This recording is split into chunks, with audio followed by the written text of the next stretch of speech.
Hello people and welcome to watch another WTCOC match of season 6 and this will be the last day of week 1 of the group stage where we still have quite many matches still to go today as groups are getting finished up with the final matches, but we will be focusing now on to Guatemala and Colombia on Group D. In Group D, Greece at the moment leading the pack with their win over the United Kingdom earlier this week, and Guatemala definitely is going to be I would say, a more or less a heavy-ish underdog against against the more experienced Colombia. So we'll see how they are going to handle their, let's say, brothers in arms, so to say, of South America. Hopefully we are going to be having a very exciting match. We will be starting with, well, really any table that the chat wants. The lineups you can see above me. On table 1, we have King Oscar versus Sergio Antolines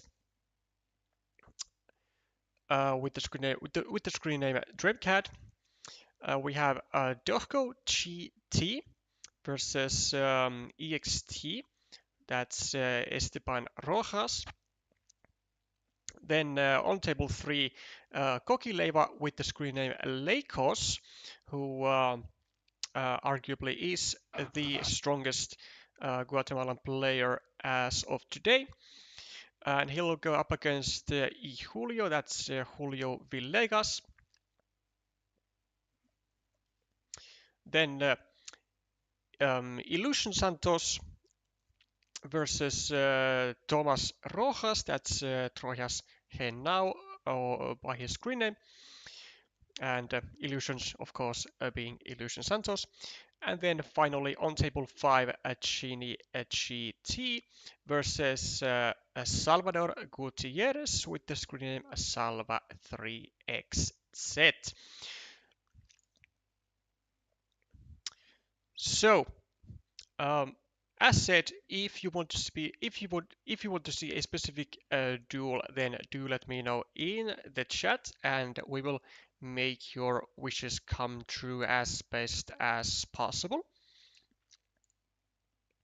We will also be streaming more matches today, but they will be separate streams because there is a bit of a sort of a cool down time between the matches. We are going to be streaming Uruguay RCP and Croatia Latvia later today. But for now, we will focus on what the South American beasts can do to each other.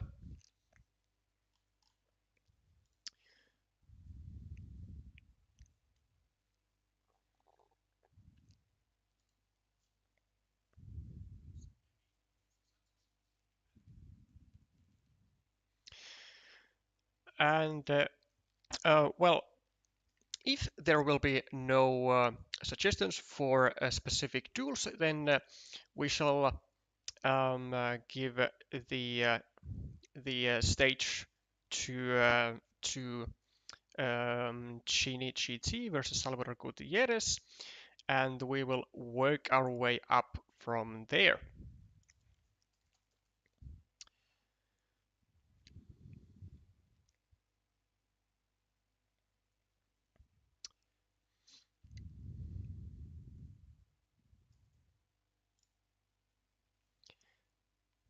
Now the games should be starting in about 1 or 2 minutes. whenever VGA decides that that the tournaments can be started. In the meanwhile, let it be known that Sergio, a very strong player, was managed to get into the top 4 of the MSO 2024. So last year of the MSO Grand Prix, actually had the pleasure of playing him myself, and well, um, sadly for Sergio, I also managed to beat him in the semi-finals.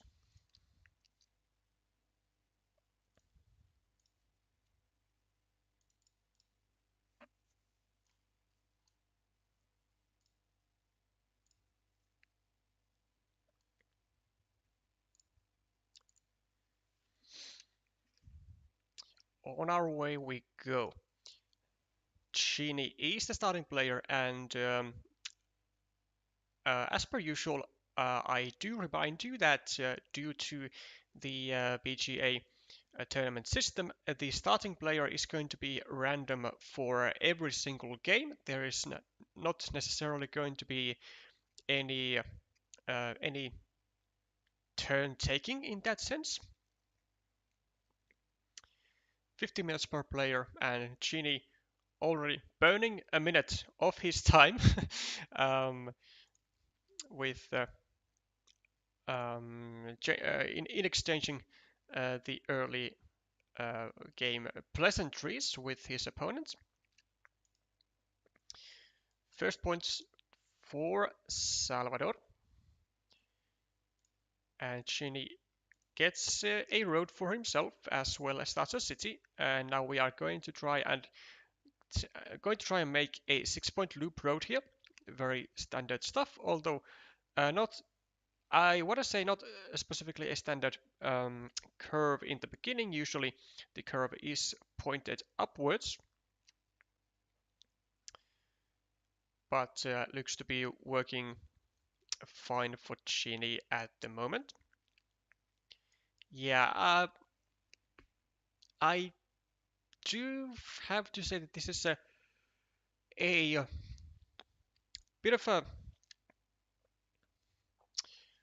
an unconventional meeple here by Salvador. Usually you want to take the lower city cap just to be able to not allow a great use of triple cities or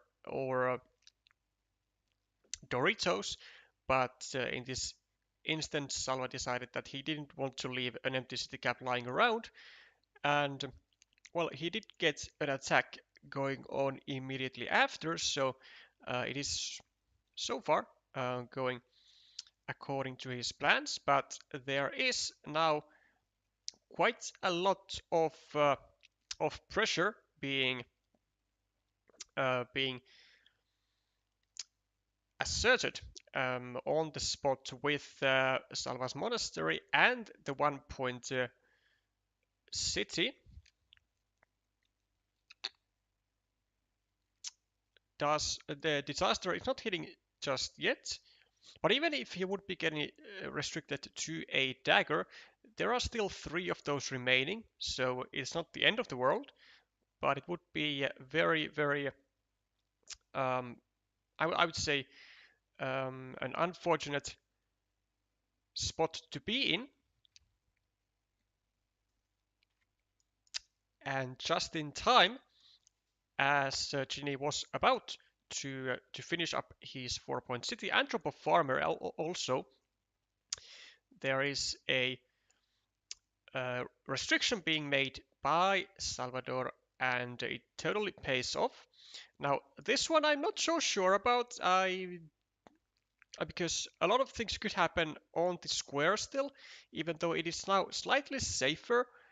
I do think that delaying on placing a tile over here, in some scenarios it's going to backfire, not in this one, because Salva does get another field Dorito immediately after and is able to save the square. Also now is setting up for a divider and getting two additional cities onto the field and getting an 8-point city for himself as opposed to blue getting just a 4-point city. And we also see very just extremely risky playing here by Chini, placing a farmer at the bottom side and uh, making his 1-point city extremely risky. Given that there were only 2 daggers remaining at the time, and then immediately after only 1. Now, traditionally, I would have certainly advised for Chinny to wait with the field meeple and go over and just meeple a monastery here, or maybe even here, and wait for a city cap to be received for you, and only then a drop of farmer here. And as you secure your meeple from being blocked.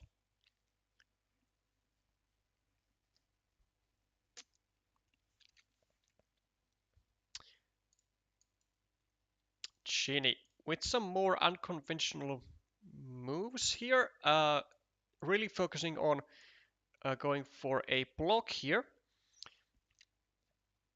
with the city crossroad, but well, first of all, he doesn't end up going through with it immediately.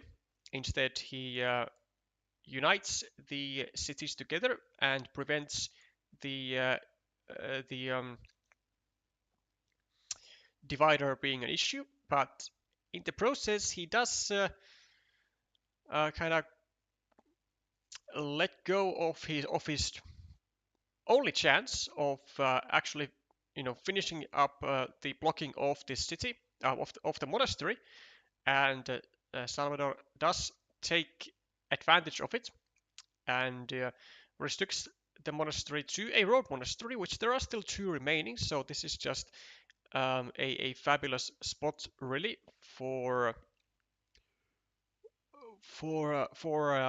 red, having a 9-point spot here. And also now that there's only 1 dagger remaining in the deck, actually no, it's 0 daggers remaining in the deck into this square, it's not even in Chinny's interest to go here with a road monastery of his own in case he happens to draw that before Salvador.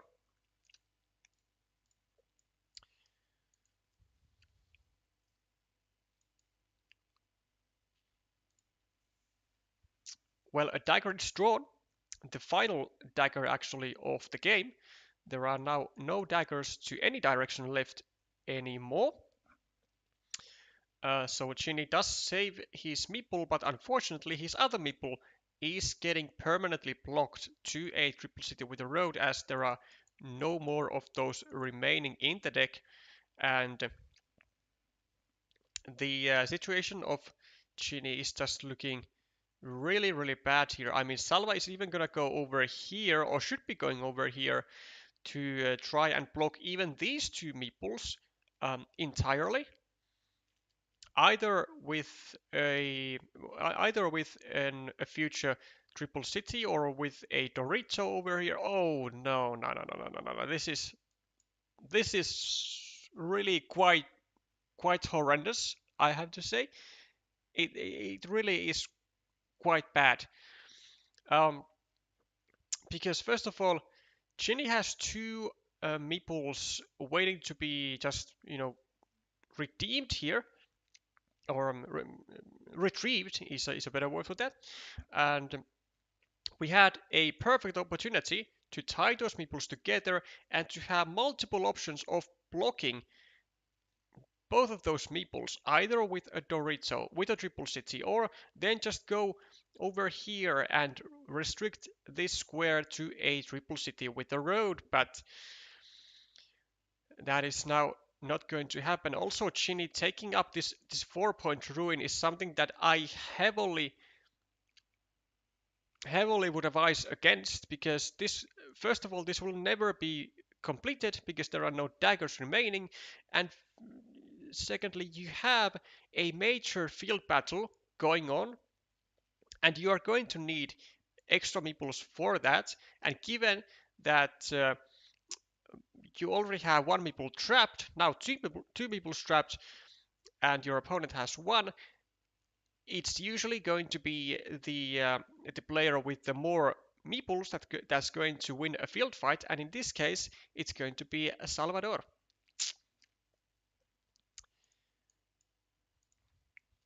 So Ginny has to be, on that regard, extremely careful in how he plays this field.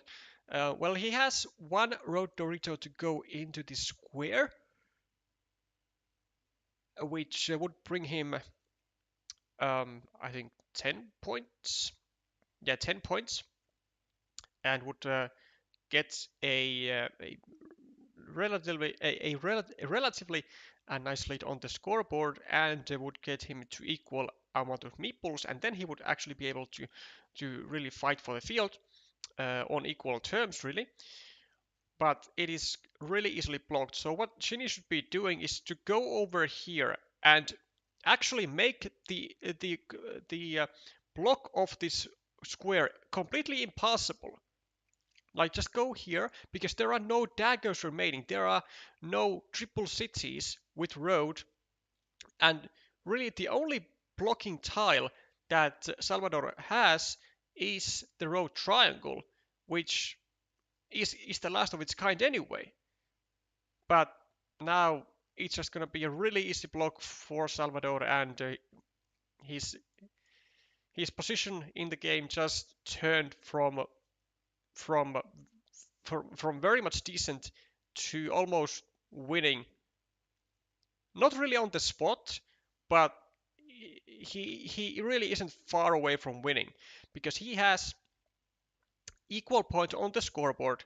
He has banked points for 8 on this monastery, 13 for this monastery, or these monasteries, and then an additional 3 for this, so plus 16, whereas the banked points for Chini are 1, 4, 5, 6, 7, 8, 9, 10, 11, so minus 5, and Salvador has also 1 meeple extra, which again is going to come to play potentially when trying to attack onto the field, if need be, which in this case Salvador doesn't even have to do that.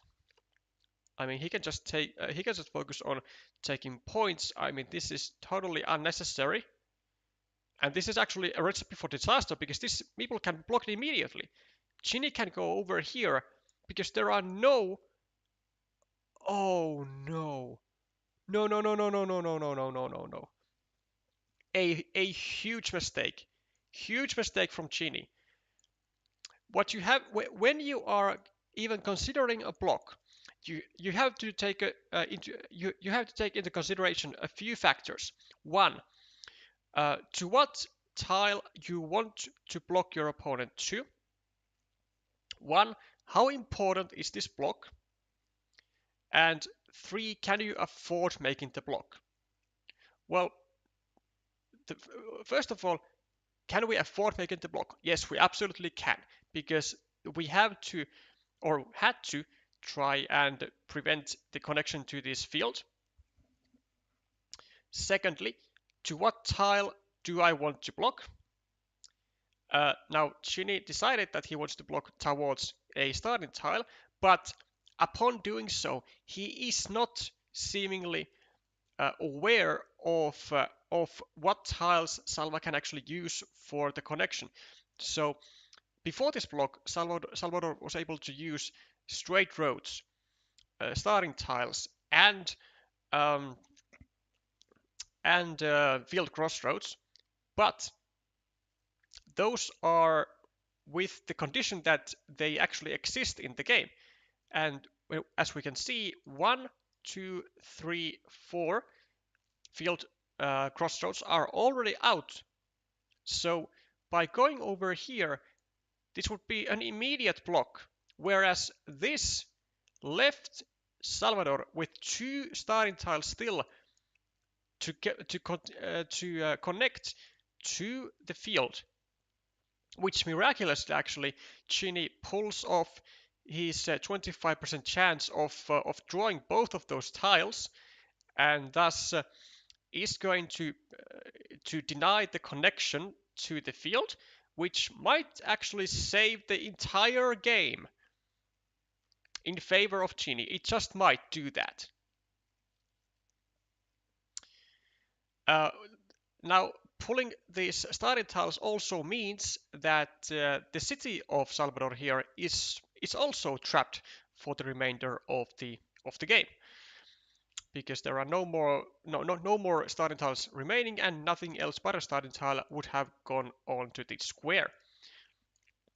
So a very, very nice draws for Chini, which came to be more than necessary. They were actually just a must-have draws. So equal points on the scoreboard at the moment. We have 1, 2, 3, 4, 5, 6, 7, 8 for 8, and then 7, 6, 7, 8, 9, 10, 11, 12, 10, 3. So Chini is -3. So this is not horrendous, but it will be quite horrendous actually after this. Salva is going to be able to take just a 5-point move here, and really, unfortunately for Chini, this looks like we kind of have to attack the field somehow, and it's going to be really, really difficult. I mean, the only thing I can really think of is trying to get a ninja farmer going from here, but it's just like so easily blockable. Or at least it looks like it. 1, 2, 3, 4, 5, 6, 7, 8. I mean, there are no crossroads, but are there even curves? 1, 2, 3, 4, 5, 6, 7, 8, 9, 10, 11, 12, 13, 14, 15, 16, 17, 18, 19. There's one singular curvy tile, and it looks to be a regular curve. 1, 2, 3, 4, 5, 6, 7, 8. There's one regular curve. And well, what else is there actually? I mean, this is actually a really good move by Chini, because what he's doing here is um, he's trying to make additional platforms for him to drop a farmer and actually take over this field with 21 points. And it looks to me that there are still at least there are actually 2 vanillas remaining.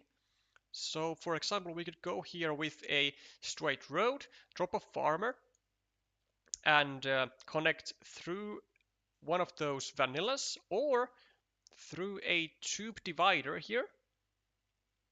So we would actually have 3 tiles to connect, which actually, for Salva, if I'm Salva, I mean, I would honestly just go over here and drop a farmer myself,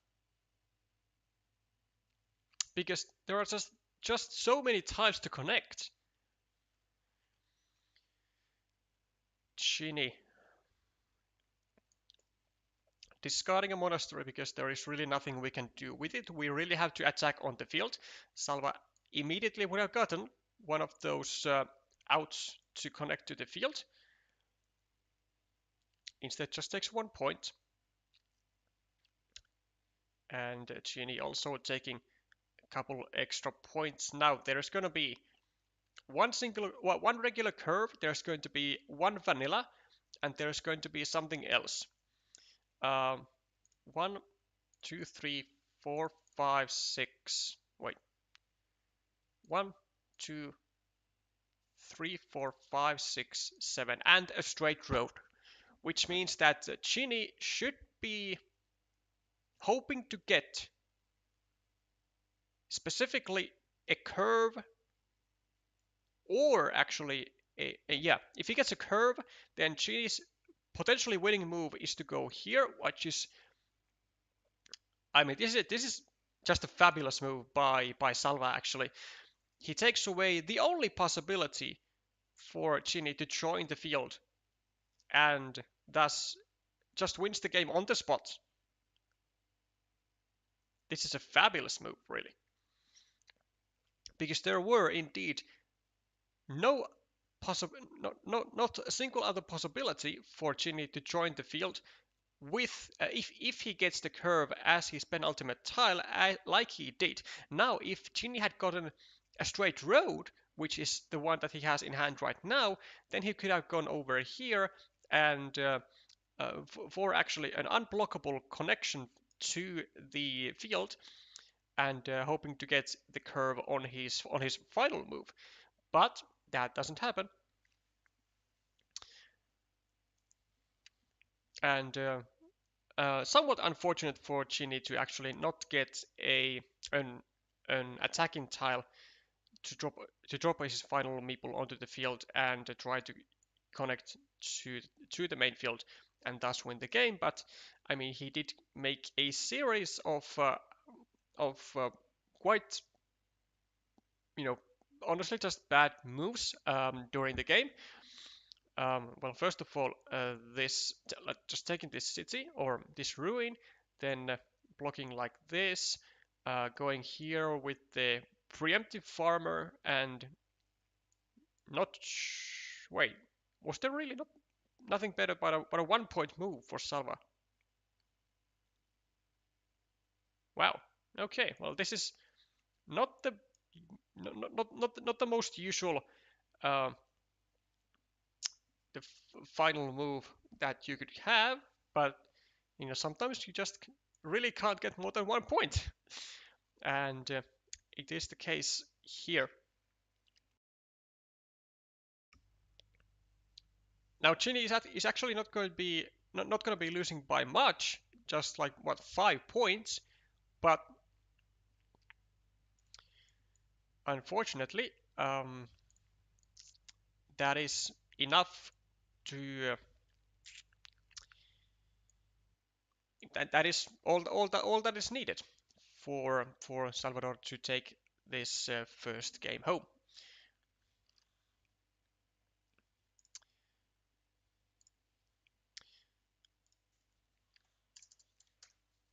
So, first game to Colombia.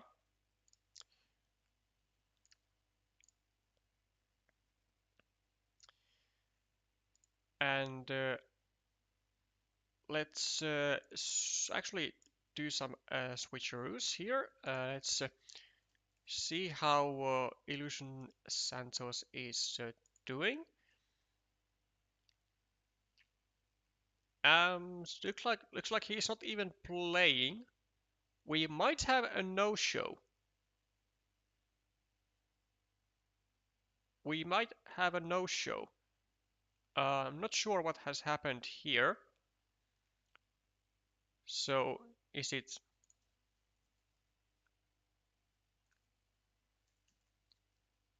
the Colombian who has not showed up? No, they are both online, but okay, I'm not sure what has happened here, but something has been going on. We will figure that out later on. Then yhulio has been able to get into a 1-0 lead against the Guatemalan captain.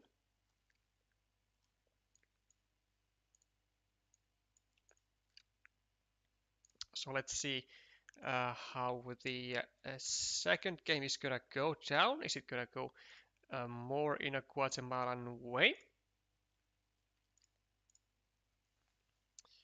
Again, not sure what has happened there with Illusions and Thomas Rojas, but something out of the ordinary for sure.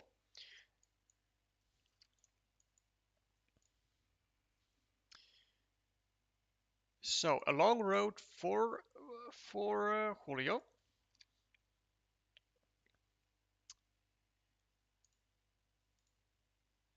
And Koki, sorry, not Koki, but Julio is also getting his city restricted down to actually only one tile, only one dagger remains to this square,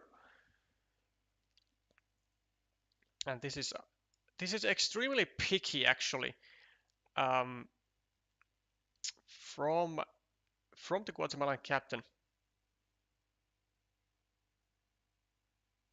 Oh, ow! So Guatemalan player didn't join the tournament, which means that we have a no-show on table 4, and unfortunately, seems like Ilushions was not able to join or did not join the table in a given amount of time, which means that this is actually a an unfortunate loss for Guatemala here. Um, Oops, not like this, but like this.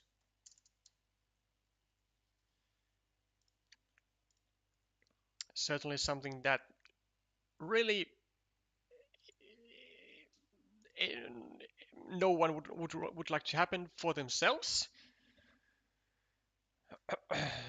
We are placing a point on Colombia, as I do assume that the rules are followed, and a a point a match point is being taken by Colombia.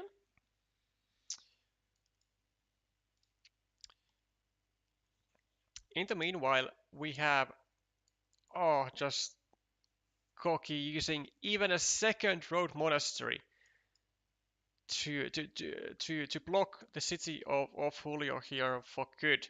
I mean, two road monasteries being used for measly 2 points, but a block of the city. Whereas, I mean, just imagine how beautiful they would have been. A 6 point monastery here, then you stack the other one on top, and you get an indirect 3 point road, whilst very conveniently would be able to progress your monasteries also. I mean, just a beautiful sequence that would have been, but it is not to be. Leykos has different ideas, and well, he better make this one count. He certainly is getting well, some progress done on his road as well as on his city here. Getting some threats going, and well, it is. I mean, despite having a long road, if you are not going to be able to uh, to finish it up along with the 1 point city, then it's going to be just massive amount of trouble.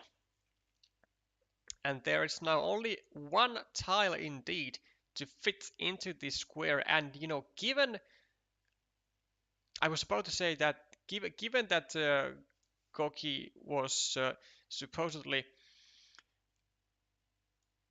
all up for blocks, I could have even seen him going over here immediately, but he's not that picky then.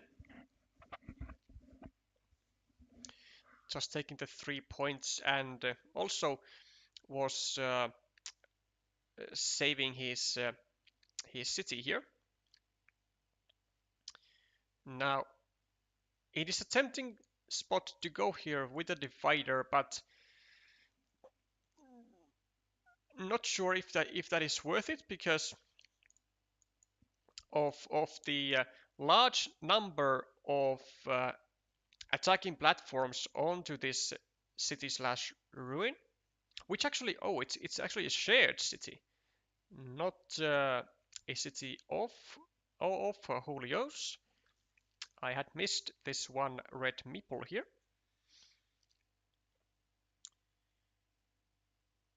But it is indeed looking like Koki is making some real damage here. to his opponent, as he has a 10-point lead on the scoreboard, has a 15-point field, totally owned by him alone.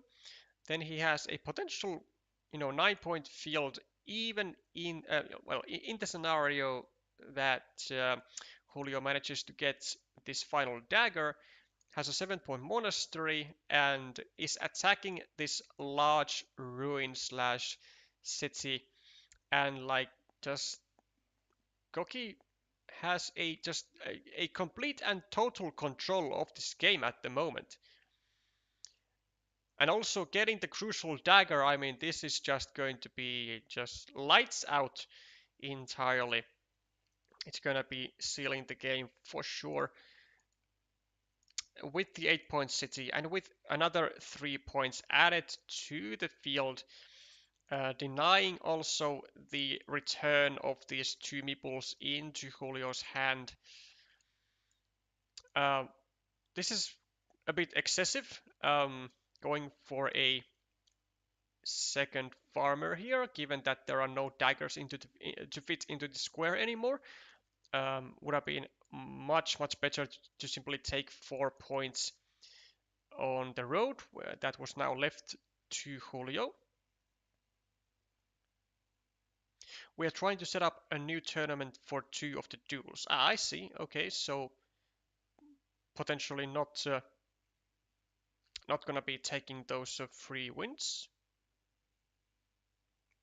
even though I think according to the rules, Colombia could take them if they would want to. But I do I can appreciate the sportsmanship.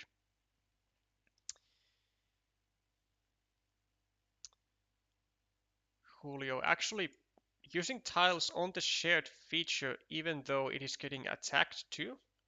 1, 2, 3, 4, 5, 6, 7, 8, 9, 10, 11, 12, 13, 14, 15. Still actually 3 connection tiles to either of the squares, and it's like virtually impossible for Leykos to miss out of them all. Like not even virtually, like it was actually impossible for Leykos to not get his hands on any of them, which means that this additional city cap was just wasted, just actually more than wasted. It was just actually giving a point more to the city, though maybe an argument can be made that Julio was trying to create a attacking platform to the city and trying to get in there with a second meeple of his own, which now that I think about it, is definitely what he was trying to do. It was, I mean, it's the only explanation really for this move.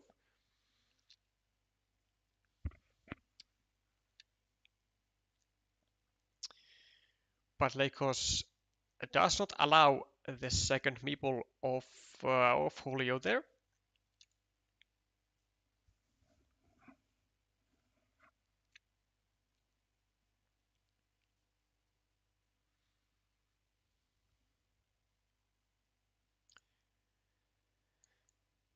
And it's going to be a 1-1 situation on the match scoreboard very soon, for table 3, as Leykos takes a 4-point road, which is the max that he can do, and Julio not left with much, just well, a 4-point ruin here is gonna be the final move, or that's the best he can do. Not that it's going to really matter in terms of the final outcome, because as far as I know, the amount of points scored will not be meaningful in terms of the tiebreakers.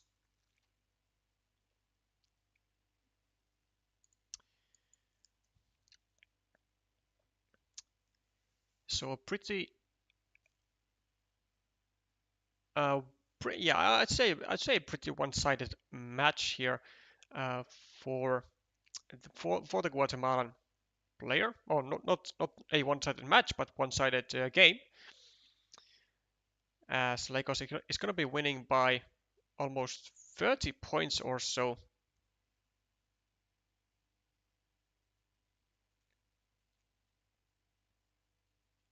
Yeah, 32 points. And it's going to be a tough time for Julio in this one, but he can still redeem himself in the decider. Let's actually correct though the table for to still be 0-0 as the next tournament is being set up for them.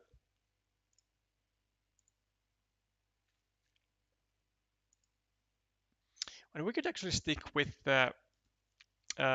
this table to see how the decider goes.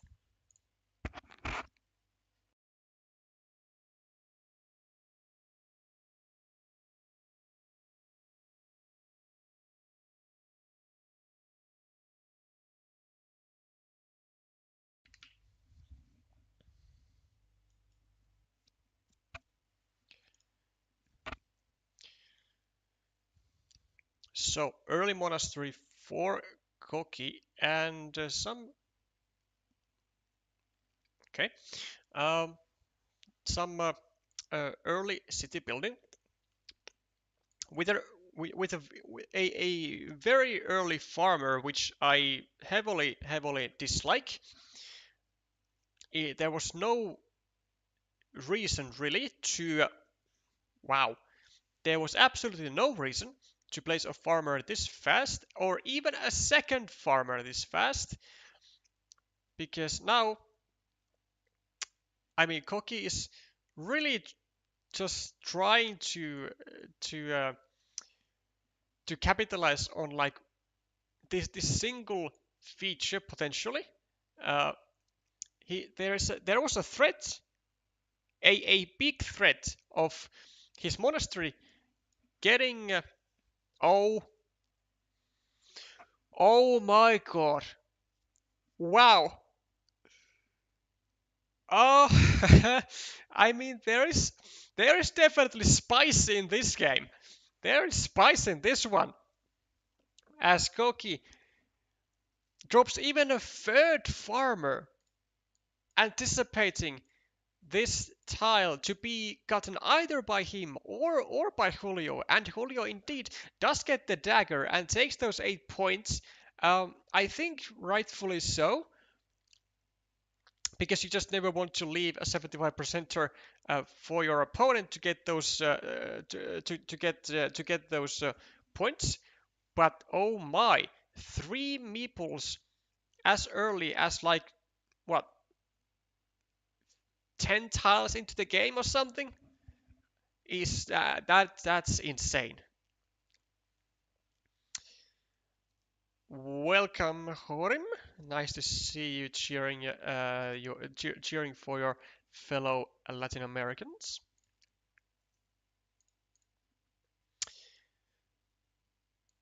More monasteries for Koki. I mean, the draws for this man have, I want to say, have been quite generous for this early game here, with 1 monastery, 2 monasteries, 3 monasteries, as well as somehow getting away with his massive onslaught of early farmers. Now he does get his 1 point meeple trapped here, and Julio, I don't know. I mean, whether he should even fight for this field. Probably actually not. I think he should actually just leave this farm alone, because it's only 9 points. It's not really significant field, even though it has some green squares to grow. It can still easily be restricted in size, like really easily. And I think this is a bit of a poor decision from Julio to try and fight for this field, and also more poor decisions follow as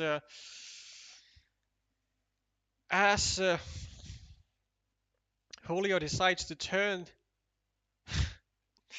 the Dorito to the left, giving actually more tiles for his opponent to finish up the block, and the block is immediate.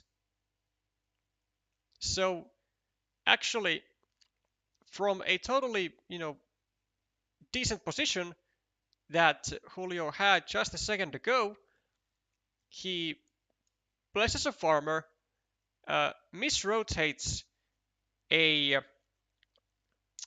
Dorito, and he is now on equal meeples. He has a meeple trap just like Leykos has over here. He has a long road, but Leykos is 20 points ahead on the scoreboard and has another 8-point monastery, which is about to be finalized very very soon. So I would have to say that the situation is looking pretty dire already for green here. But let's see how they are going to be able to get themselves out of this pit. And looks like Leykos is not done with farmers.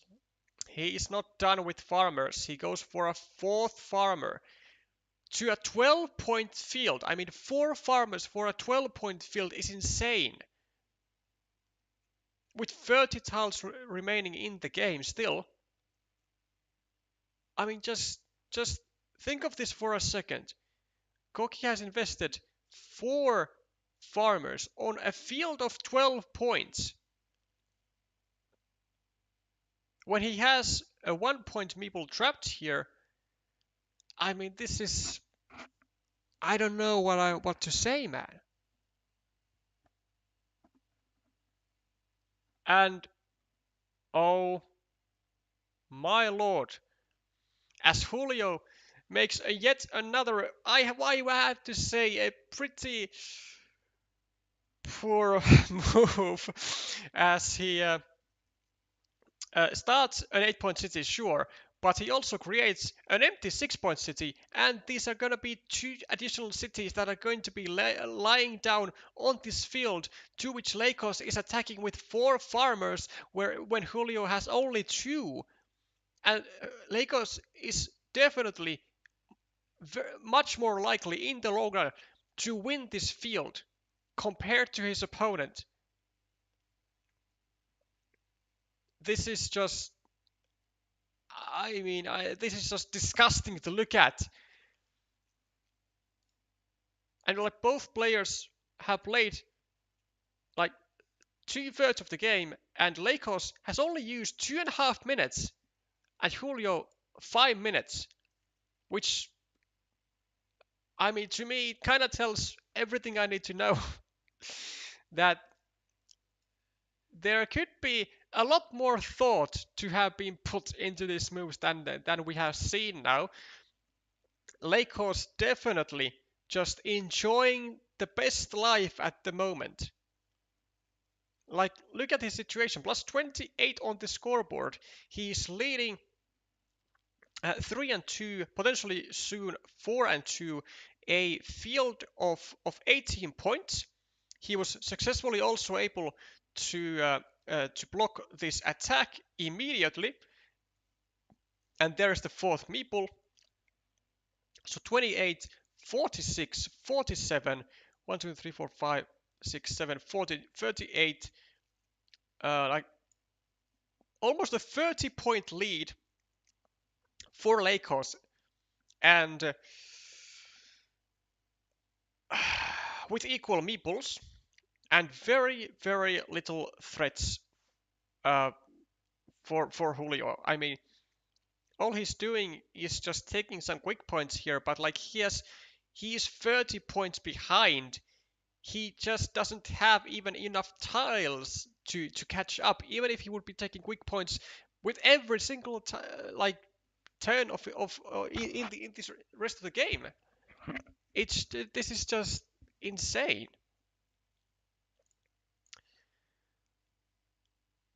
Oh boy. There is there still tiles on this? There is, I think, one dagger and actually also two crossroads to fit into this square to also finish the road of green and to take a 10-point city. 1, 2, 3, 4. Actually, quite an instructive move from Leykos. So takes away two of the tiles, well, two road ends. No, not road ends, but two city caps that were gonna be fitting into the square, and it pays off immediately as Julio was sitting with a city crossroad in his hand, ready to take this 10-point city and to take this meeple back, but instead has to settle for just taking his two meeples back from the road, giving one meeple back to Koki, and now, I mean, there's a world of trouble that, Julio is in still, of course, because he has to come up with a plan to get two meeples to this field, which takes four tiles, and then he's somehow gonna have to also score a lot of points. So this final dagger is certainly going to be a key factor of coming up with any kind of comeback for Julio in this game. It's going to be very much essential to get the dagger for those 12 points. Well, actually, given the large amount of potential field invasion squares over here, over here, over here, it is actually not impossible for Julio to bring 3 more farmers to the field, even though it is looking to be quite a difficult task. It's not impossible. It's not impossible. But he's got to come up with those attacks really, really fast. Like, he might even have to go, for example, here and drop a farmer, because he has to start getting all those farmers in, like, super, super fast. Let's see how many connection tiles he actually has over here. So he has no monasteries at all. 1, 2, 3, 4, 5, 6, 7, 8, 9. No regular curves actually also at all. There are no dividers. 1, 2, 3, 4, 5. There are no field Doritos. 1, 2, 3, 4, 5, and no more vanilla. So actually, this is even a mistake, a big mistake, because there was actually one single tile to fit into the square, and whilst he now got it, unfortunately for Julio, there is nothing to fit into this square. And Leykos finishing up his 10-point city is not helping the matter.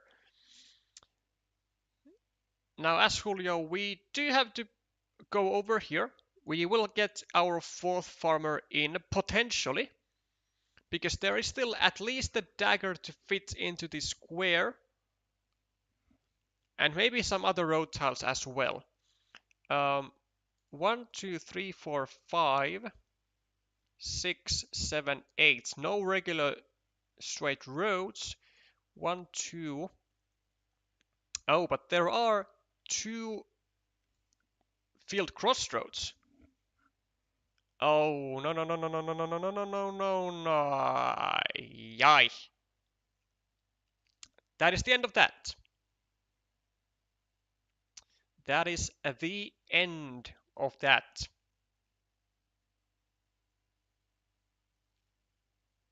I have no idea why Leykos is just not getting the points from here. I mean, he could just get 10 points, actually 8 points, give back a meeple to Julio, and just enjoy life. He doesn't even have to worry about these because there is like first of all there was no curve to go over here, and like even with the might of Holy Spirit, Julio was not able to get enough meeples, which would have been like 5 needed onto this field at that stage. I mean, he would have had to go over here, um, and he just didn't. He just simply did not have the tiles uh, to do that.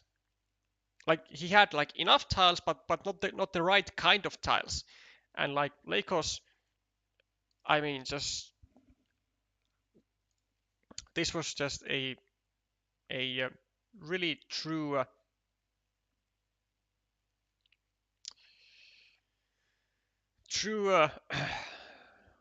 calling, I want to say, of a decisive game. I mean, Holy actually had, I don't know what Julio was hallucinating here, but I mean, he could have just gone easily over here, drop a farmer down on the 6-point field and connect over here and actually equalize this 1, 2, 3, 4, 5, 6, 7, 8, 24-point field. Whereas this one, I mean, I don't even know I don't know what was going on in Julio's head, because he would have had to find a tile over here, here, and here for this to make any sense. And there was just nothing left. um, but okay. So Leykos getting a point to Guatemala.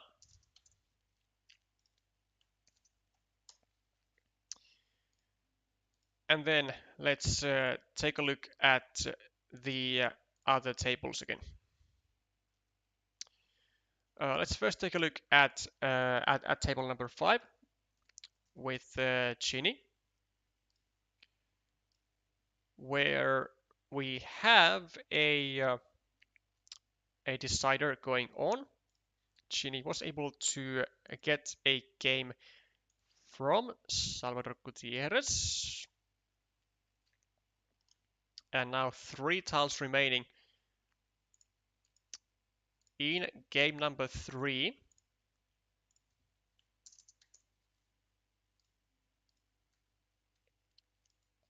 Actually,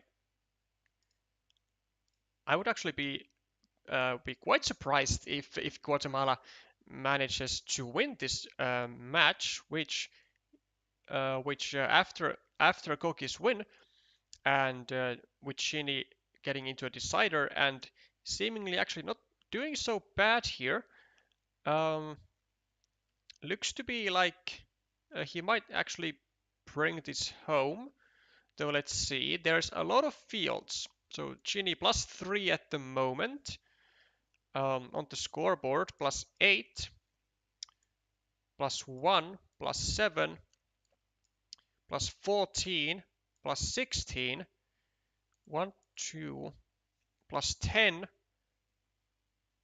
and then +2, -1, and an attack is pending on to this big shared field.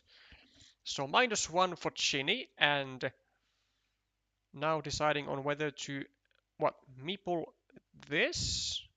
Okay, so deciding on whether to try and fight for this field. There are no more monasteries. 1, 2, 3. Wait, 1, 2, 3. There are actually 2 vanillas still in the game, so there is actually a 75% chance for Chini to get his meeple, or to get his second meeple to the field. And let's see if there are any tiles over here.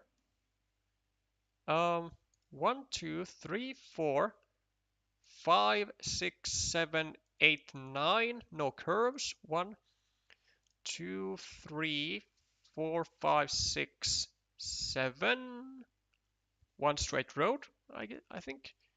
1, 2, 3, 4, 5, 6, 7. Yeah, one straight road and maybe something else. 1, 2, 3.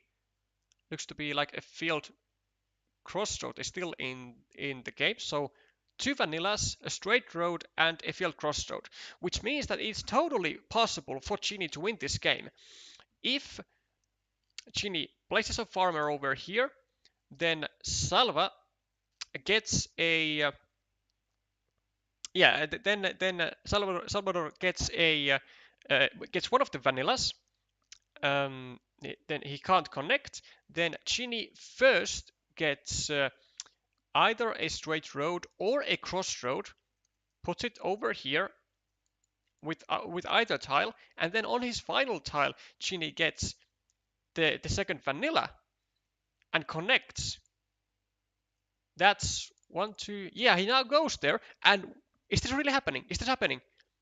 It can happen. Now we go here. Now we go here.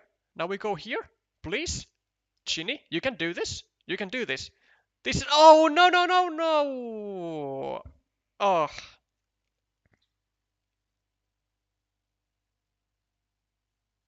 Okay, well, we don't draw the vanilla anyways, but um, had we drawn the vanilla, it was gonna be imperative that we had gone over here to block this guy off from the field, because the one remaining tile is the field crossroad, which would have also gotten the second meeple of Salva to the field. So this one here, definitely a mistake. Even though like it's like in principle it's of course, you know, like a decent looking move. It brings you a point on the monastery when you have no meeples in hand. But this severely cripples the exact strategy that we went with this meeple. Like we had a clear winning plan. We get this. We get either the crossroad or the straight road on our next turn. We go here and then we get the vanilla and we just win the game. But with this tile, we just don't have any winning sequences, even if we would be unifying to the field, because our opponent will do the same as well. So unfortunately, with this move, our win percentage is 0. And thus, the point is going to go to Colombia for this table 5 duel.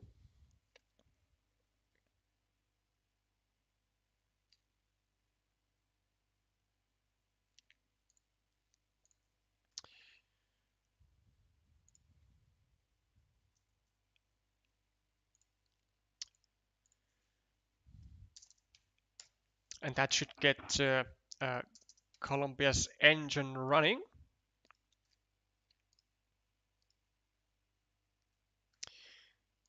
And we shall see what are the tables that were re-tournamented, even though that is not a real word.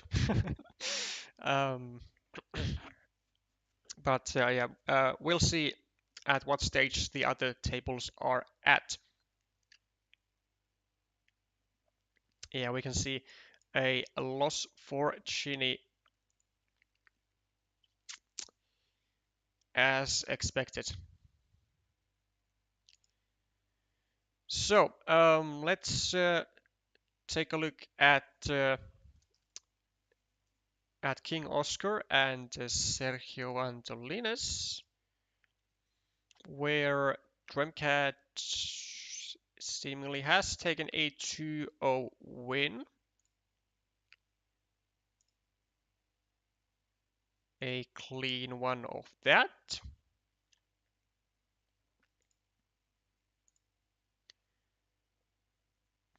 And yeah, they are just abandoning the third game here.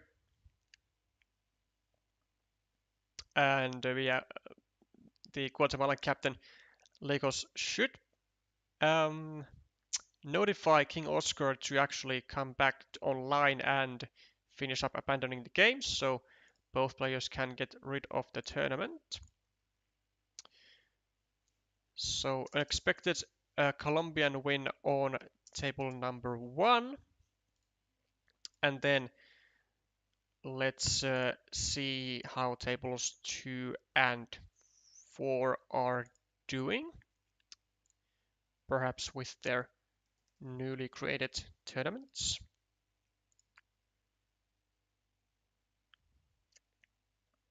So we have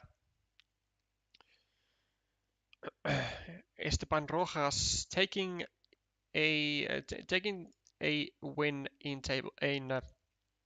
the first game here. A massive rating favorite.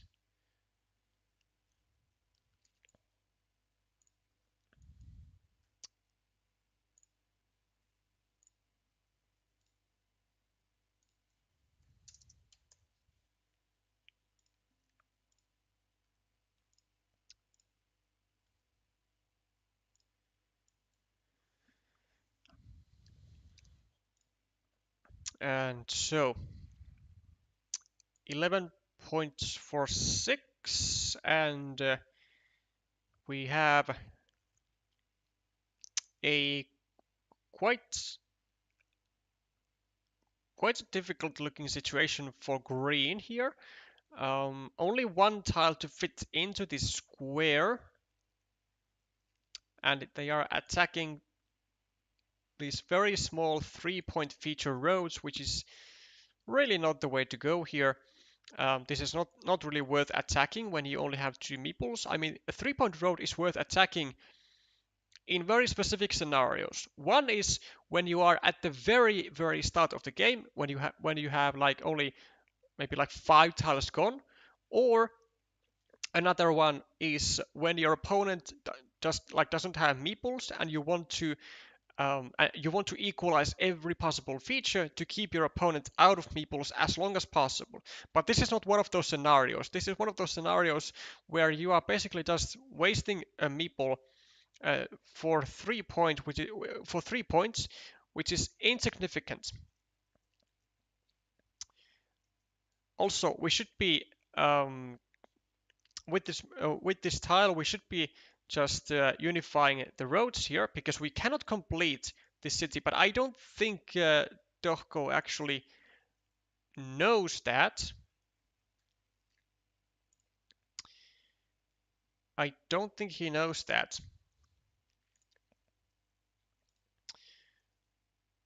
With 151, it does tell that he seems to be a really new player to BGA, maybe even a new player to Carcassonne in general, but I don't.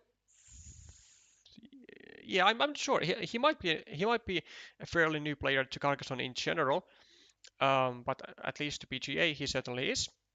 And I mean the moves are um, very much telling of that. Now, a good move was made by Dohko over here when he placed the triple city with a road and prevented this city being threatened with an invasion by red here.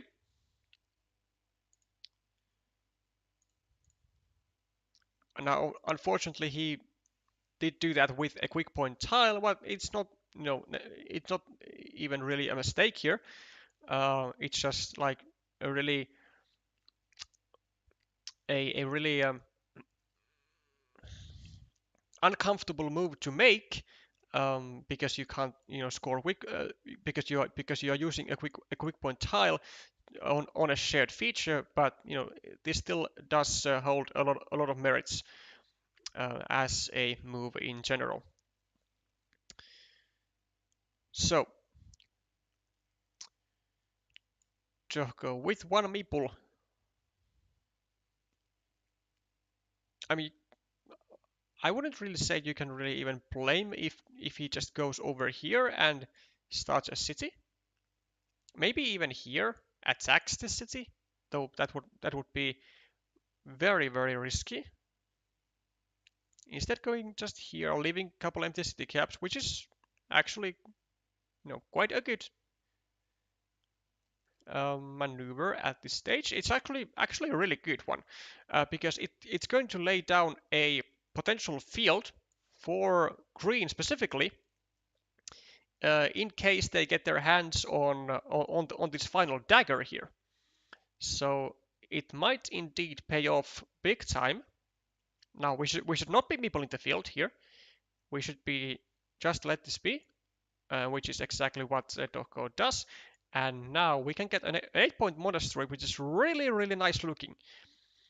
But it can get blocked really fast because there's only one starting tile remaining in the deck.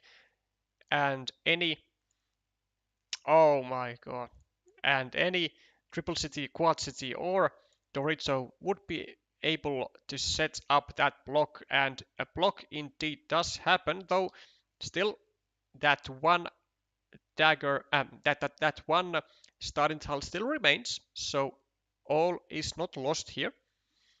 And I think I would have still done it myself, actually, given our point disadvantage here. And really feisty move by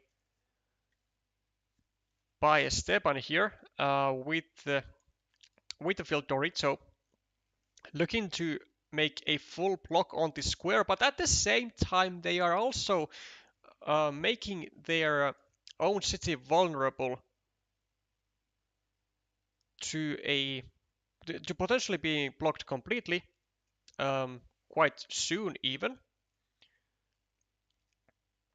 So I'm not really an avid enjoyer of this move. I would have really liked to see Esteban just fighting really any tile here first.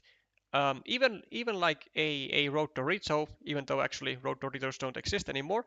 But so find a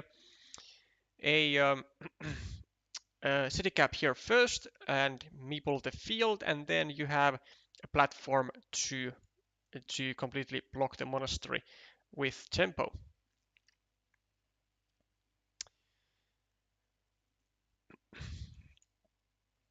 A full block is made by Esteban on this city, and now what used to be a one out for green with the one remaining dagger no longer exists, but that one out now does remain for Esteban here. So full block is the decision of Esteban, but in the process he's also taking away multiple tiles from himself of completing this city, because he had still 3 tiles to complete this. He had a dagger, he had a city crossroad, and he had a starting tile, but now none of those are going to be fitting into the square.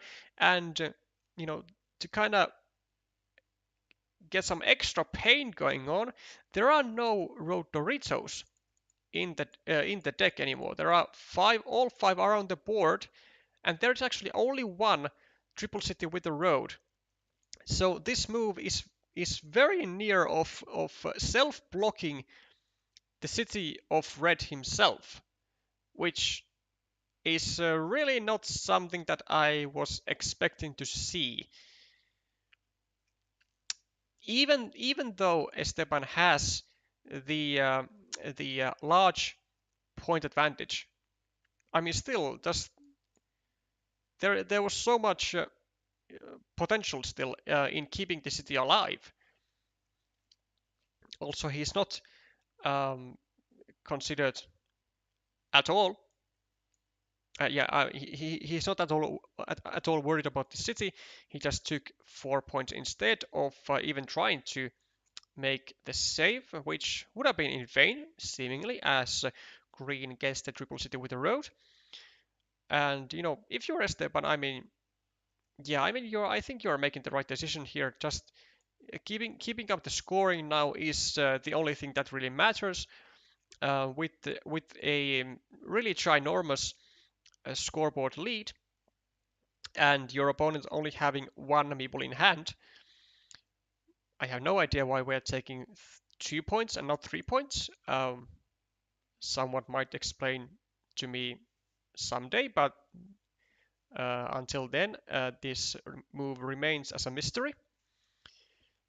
We do get a 4-pointer, but I mean these small points are just going to be too little too late for Dohko, as he is minus 20 on the scoreboard. This is equal. He does have a big ruin here of 4, 5, 6, 7, 8, 9, 10, 11, 12 points. With this, with the monastery, it's gonna put Green equal on the scoreboard, but then we have this 2 and 2 are equal, and there's 3, 4, 5, 6, 7, 8, 9, 10, 11 points. So 9 points is now the difference of these two players, which is surprisingly little, actually. Given how the game has gone, really, given the feisty moves or what have happened during this game, somehow it's only 9 points of difference, but I don't think there is a way for Green to actually maneuver a way out of this, especially with the dagger still being a live thing for blue, for red here. I think Green should have actually meepled this field. Actually no. I mean, this meeple in the field wouldn't actually bring any potential uh, winning equity. This is actually the right way to do it. I mean, just go here and place an empty city cap, then take it afterwards, and just hope and pray that your opponent doesn't take the 9-point field, which, as a 600 rated player, I doubt that Esteban is going to do anything else but take this field, as he does, and Dohko is left with just a 3-pointer here. But actually, he could have actually pulled this one off. Holy shit. He could have actually pulled this one off, because if Esteban would have gotten this tube divider here instead of the straight road, then Esteban would not have been able to even claim the field. Like, there was no way for Esteban to even claim the field with this tile. Then Dohko would get the dagger, claim the field over here, so that's 9, and then a straight road is left for Esteban. So actually, let's take a look at that scenario. So that would be 6 points more for Dohko, and then how many points less for red? Actually, a lot of points less. It's like 3 points for this one. Yeah, just like 6 points less here, and then 4 points less here. So actually, oh no, because then, okay, so we go here, but we don't take this. We are instead gonna go over here with the straight road if we get it, or we go over here and meeple the field. So minimum of 6 points for Esteban with this one. So that's -3 and -7, and +6, so 13 points. We would still be losing by 2 points, but holy shit, that was actually really close of Dohko being able to pull that off. And if we actually would have been able to, with the right sequence and with some additional imprecisions coming from Esteban in the final tiles, but just still theoretically at least a legit winning possibility all the way until the end for the Guatemalan, which is astonishing, really, of how he managed to keep his winning chances alive despite how the game went. But yeah, at this stage we can congratulate Team Colombia on taking their first win of the season, and let's see if the table number 4 is finished, or at what stage is it actually in. So we have Thomas Rojas winning the first game, and then now Ilushions Santos is trying to get a bit of a comeback going on.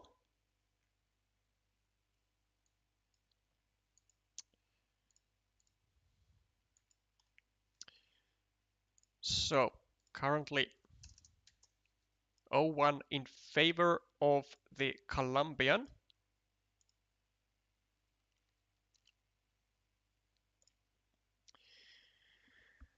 And it is looking like the second game is also going to go the Colombian way, at least according to the scoreboard, with 19 points extra here. That is pretty significant difference than we have. So 19 plus 20, 25, 29, 32, 33. Okay, we've tried to connect through a goat monastery.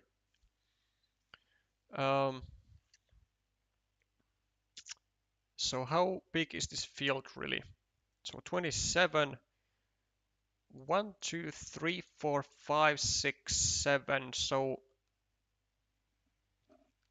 6, 3. So actually we are only +3 as green here. +2. Well, now we are a bit more. So that's +5 and +8, and that should be actually enough to get to put this game in the bag. So +8, and Ilushions should probably just take the 5-point ruin here. I don't think he has much. He has much better things to do. Now there is seemingly a dagger still to go into this square. 1, 2. Yeah, there is a dagger still to go into the square, but instead Ilushions attacks the 7-point ruin. 1, 2, 3, 4, 5, 6, 7, 8, 9, 10, 11, 12, 13, 14, 15, 16, with still actually 2 connection tiles. But given that there were 2 connection tiles, was it even worth it to attack this? Well, Trojas is gonna get 7 more points. Also connects the 3rd farmer of Ilushions here. What? Wait, why are we doing this? Why are we not just? Oh yeah, because it was actually 5 points, not 7, because it also gives 2 points to the road, so 5 and 5 anyways. And well, actually, there was a merit in attacking this city, because this city was actually still possible to be completed by Trojas here, because there was still a field a field territory remaining plus a city cap. So yeah, there was still a small possibility of the city being completed. And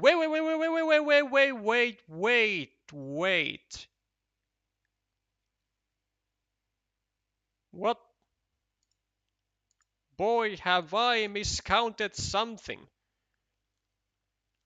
I thought Illusions lost, but no. What have I miscounted? Oh boy. Ends up in a win for Guatemala here. I don't know what I missed. I don't know. Fascinating. Okay, well, um, apparently everything that Illusions did was was correct, and you should not listen to me.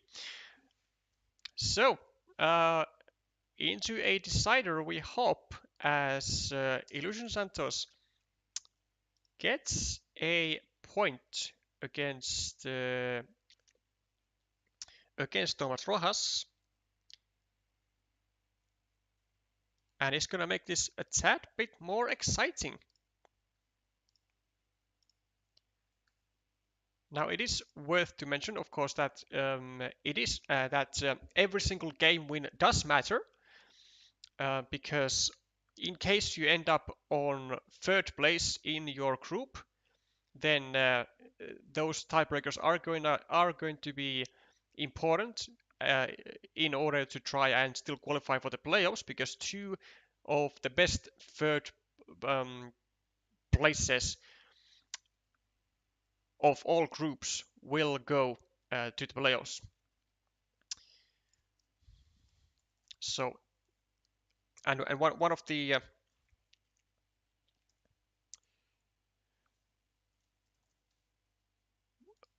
one of the criteria, or one of the tiebreakers is going to be a games lost versus games won minus games lost.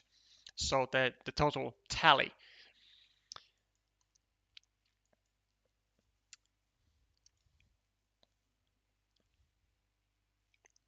And also, it's of course entirely possible that um, that Illusions is not only going to be winning just one game. He can just as well win this duel also, and an extra duel one would also be obviously a lot better, because before the game tiebreakers is gonna come a dual tiebreaker, which is duels won versus which is duels won minus duels are lost, and that's obviously higher up in the hierarchy of tiebreakers.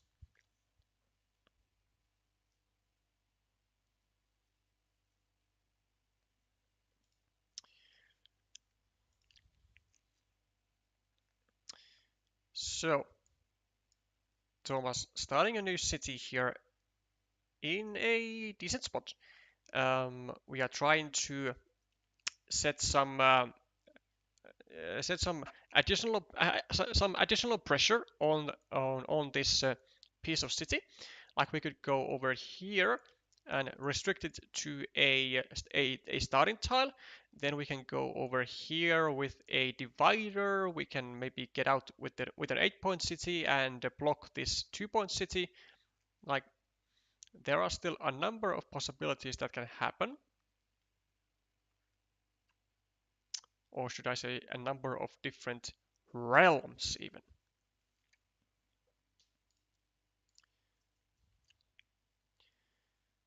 Not the most juiciest tile for illusions.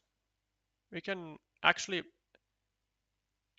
I mean, yeah, this is kind of fine, but a more advanced move like a way more advanced move would be going over here and indirectly continue this road whilst still actually making it really difficult to attack to, because in order to do that your opponent would have to go with would have to go here with another road tile, and then that would enable this square to be restricted down to a crossroad from here or from here, which means that a real connection would not really be up for grabs. Like it would not be all that realistic to happen.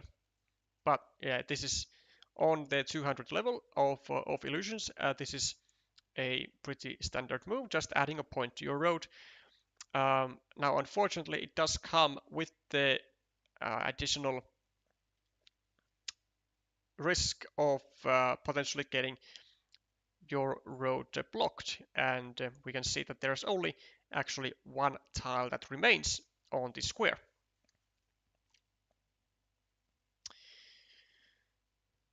So, speaking of blocking, we have some blocking attempts going on over here by Illusions, and then a simple save by Thomas. Still has now one extender as well as 3 tube dividers to go into the square, and also drops a farmer, because just having 4 tiles to complete your city and potentially getting even 2 more cities onto the field is definitely a lot of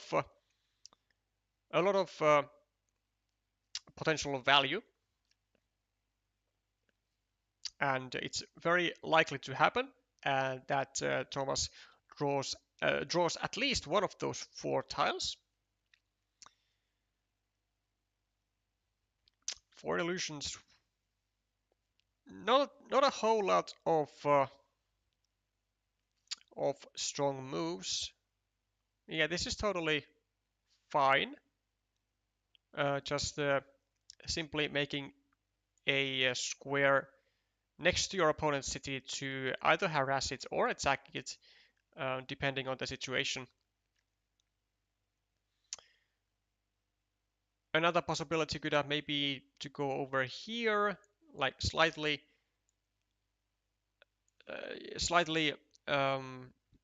protect your city from this side, but that's also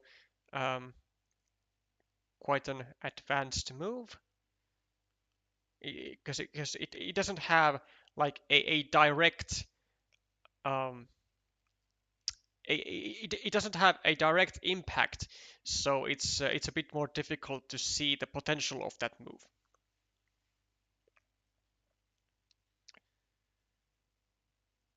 Illusions with a monastery. It's not actually not really a bad moment to even meeple this monastery. I mean, could go over here and just meeple a monastery straight up.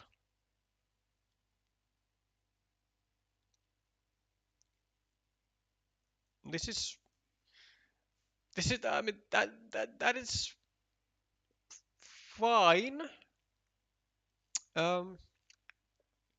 It does like clearly acknowledge the threat of this city and the potential of this field.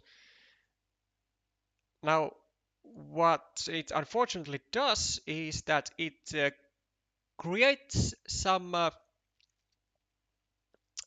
more vulnerabilities on this city, because it does induce it does entice your opponent to place something over here, not only to create a blocking platform on this square, but also to try and block this connection of the incoming attack onto the field. So a double attack is a pretty clear way to always try and use your tiles. Thomas taking 4 points rather than 6. Due to the fact that he did not want to give out an easy road end for Ilushions for the road. Likes to keep these meeples tangled up for a bit longer here, and I can understand that. Now for Ilushions though, a great move would be going over here. Maybe without even a meeple. But if I were to be Ilushions, I would definitely go over here, and I would also meeple the city. Because there are just like a good number of tiles that we would be able to then use over here to get our meeples back immediately. Like 5 regular curves, there are 2 crossroads, and then maybe even there's daggers. Yeah, still even 1 dagger. So, like, what else are we going to use on this square? I mean, I guess we can still. I mean, we can at the moment still use um, the crossroads, and we can also use road monasteries, which would actually be a wonderful tile. But we would also be running a risk of getting restricted once again to a starting tile, which we don't want. And Ilushions does decide to come into a conclusion that indirectly finishing the road is the correct way to go, and I agree. Now, unfortunately, it does entice Trojas to take the city, and potentially Green is going to get away with it with an almost completely free 12-point city, which is going to be painful for Ilushions. Also, we have now a number of spots as red that we would need to use road tiles. We could potentially use them actually over here because we are getting threatened with the block of this connection square because there are no more regular monasteries remaining. This restriction is unfortunate, but we still have 2 tiles to go there. And we were also able to restrict the city of Green to only 1 tile. So that's somewhat decent, yeah. I am quite surprised actually of the passiveness in this game, of like how willingly both players are ready to place tiles and just leave a lot of features unmeepled, which can give either quick points, like what here, here, technically here as well.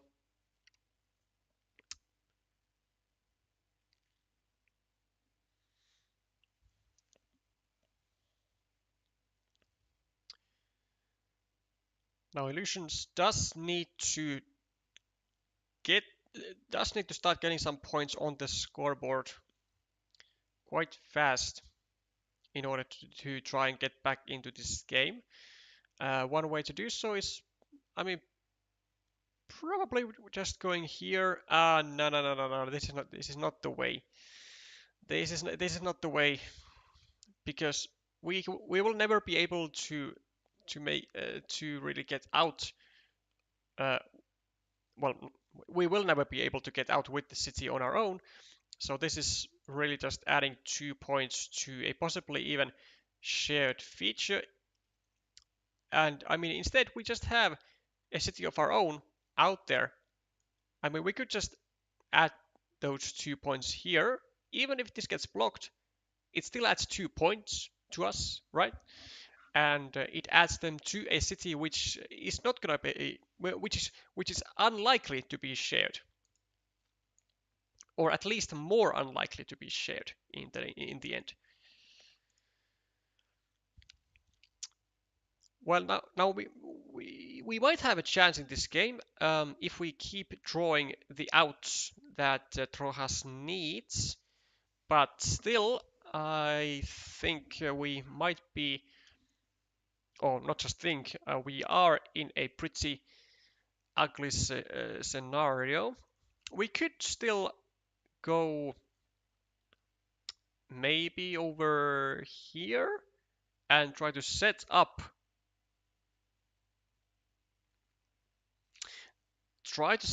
a monastery spot, but not for a regular monastery, but for a road monastery, because a road monastery is the only type of monastery that there is still remaining in the deck.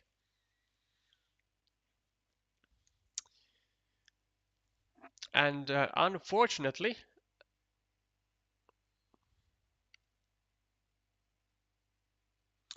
we have now destroyed that monastery spot.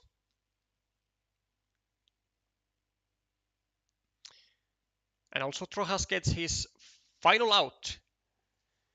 And that should be, I mean, just game over simply, due to the point difference being 37, 40, 34, 33, 37, 33, 33, 30, 20, 23 is the point difference, and that is way more than we can muster up with, like, also because we are in a meeple disadvantage. That's also something that we can't really come back from. Now there is a multitude of things that Trojas can do. He can either take this field, he can go over here, Meeple Monastery, and expand his own field, which is what he does. Now Illusions, I mean, we should just honestly take this field. We should just, I think, ignore these 4 points, because if we take these 4 points, then Trojas will immediately take this 9-point field for himself. I really do think that we should just take the field to ourselves immediately. Actually, not even from here, but I think from here, just because it does not mess with the city caps on the field.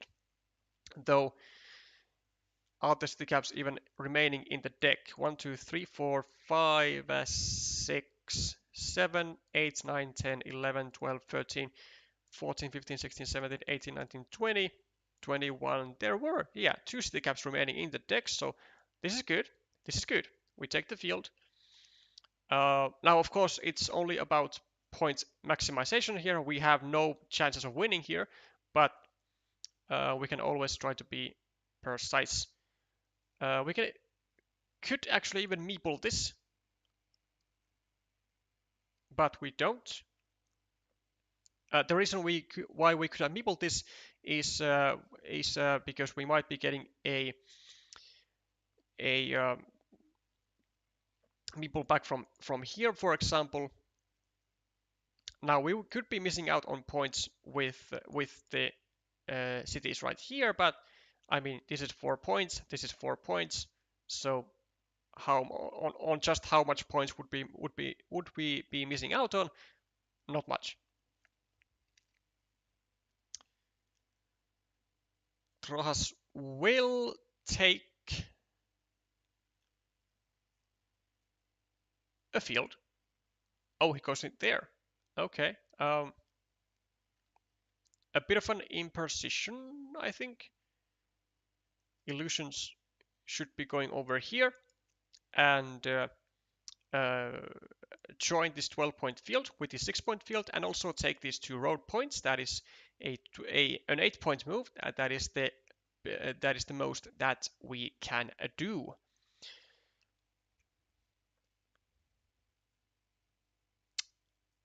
But a 6-point field is taken, and unfortunately we lose a couple of points there. And I mean, it's a bit odd because Illusions did do this move with the curve, setting up the connection, but he never continued that. idea. So it's a bit odd.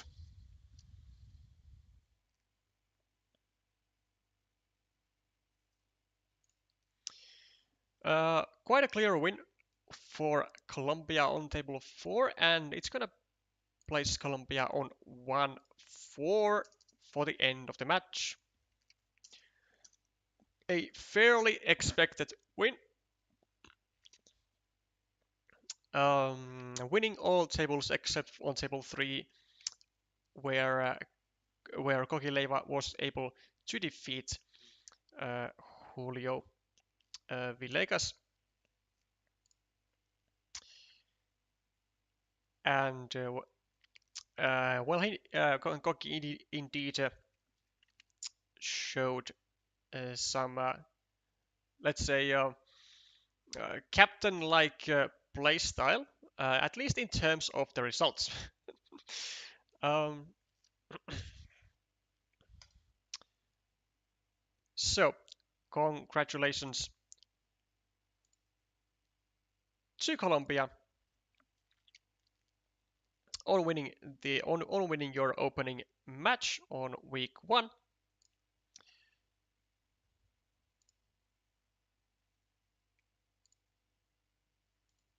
Also, I would like to know why this isn't updating. Now it is. We are technical masters, and for our next stream, we are gonna be actually starting quite soon indeed.